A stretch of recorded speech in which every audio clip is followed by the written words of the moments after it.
एक बार की बात है, एक लड़का था। उसका नाम सबल था, जो नगर में रहता था।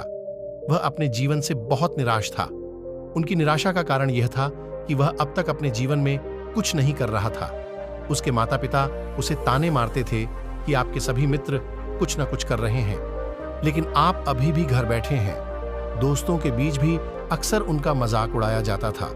वह कहीं जाता तो लोग उससे पूछते कि आप क्या कर रहे हैं। उसे यह बताने में भी शर्म आ रही थी। वह कुछ नहीं कर रहा था। धीरे धीरे उसने रिश्तेदारों से मिलना जुलना कम कर दिया और लोगों से मिलना भी बंद कर दिया। वह ज्यादातर समय घर पर ही रहता है। वह अकेला रोता है और भगवान को कोसता है और अपनी किस्मत को दोष देता है। अब उसे अपना जीवन बोझ लगने लगा था। कभी कभी वह सोचता कि कब वह कुछ करने के योग्य बनेगा, और फिर वह सोचता कि जिंदा रहने से अच्छा मर जाना है। एक दिन वह अपने नगर की एक गली से गुजर रहा था। तभी उसने देखा कि एक उपदेशक दुखाक और परेशानियों पर उपदेश दे रहा है।